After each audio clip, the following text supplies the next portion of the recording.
If you put a building on the State Heritage Register, it is very significant and it means we want to take it into our future. A heritage building that is lost means you've lost the fabric. You've lost the bit that reminds us of the story of our past. It's gone. Why doesn't heritage matter in this case? Well, these are difficult decisions.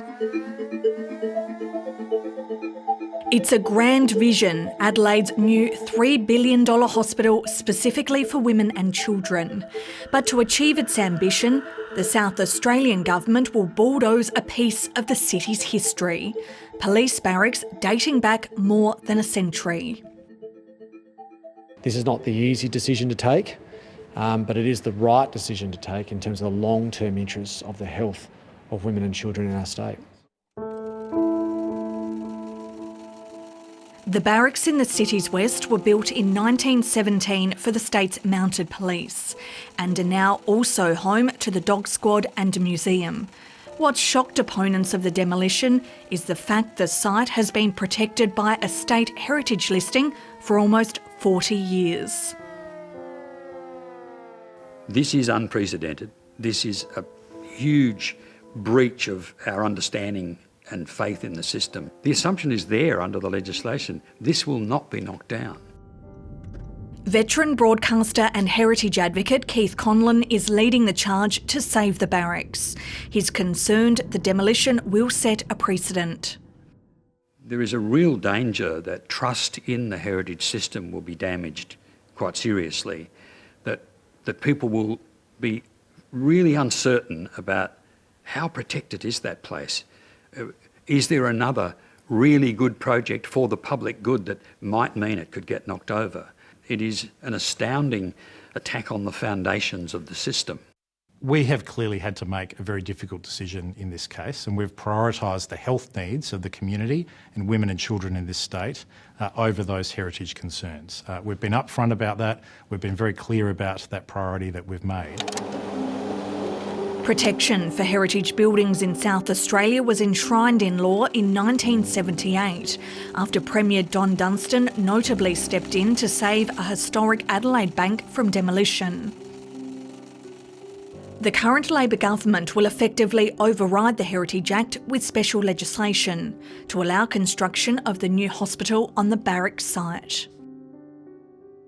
Don Dunstan is remembered for social reform, for decriminalising homosexuality, for introducing Aboriginal land rights, and for heritage reform.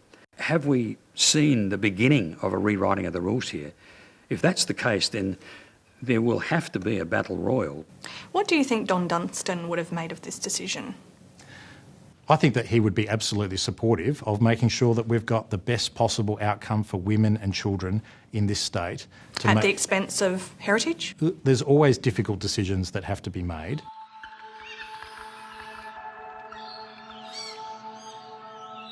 Sometimes we have to look at the needs of the masses. Vanessa Pollett says the need for a new hospital trumps heritage concerns. Her 11-year-old daughter has spent more than a week in the existing Women's and Children's Hospital in North Adelaide. You just can't afford to keep putting band-aids on the same building. I think we have reached our use-by date with this hospital. We are increasing in numbers in this state, and I think we do need a bigger and better facility. Everybody wants a new Women's and Children's Hospital, of course, but it shouldn't be at the expense of losing some of our invaluable past. It should never be an either or. We can have both.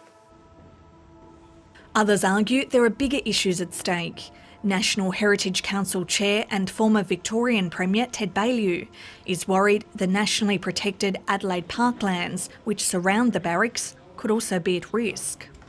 No one should mess and can't mess with the national listing without the approval of the federal minister, because on the surface it appears that the new location chosen would breach the boundaries of the national listing, but also would have a potential impact on the parklands by way of additional height.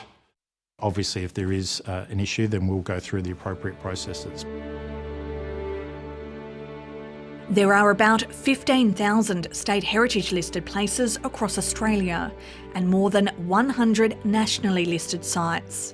The federal government's recently released State of the Environment report warned that development poses a high risk to heritage. It recommended stronger legislation and more funding for conservation. If you look at the population projections for the next 30, 40 years, there will be pressure on heritage properties. It can't be normal to abuse heritage properties, be they buildings or landscape. The government maintains the barracks are the best site for the new hospital and has pledged to move the mounted police and museum to a new location. I think we've been working very well with the police. They've certainly been very welcoming. The other options that we looked at certainly had limitations in terms of either the cost or the clinical outcomes that could be derived on those sites. The government will introduce legislation allowing it to bulldoze the barracks by the end of the year. Keith Conlon says he won't stop fighting to protect a key piece of Adelaide's history. When I first heard about it, I thought this is the stand in front of the bulldozers moment. It will apply in other cities and towns in Australia, because once this idea that some things are more important than others and some things are more attractive than others, once that starts to creep into the thinking, then that may mean this kind of decision creeps across the border.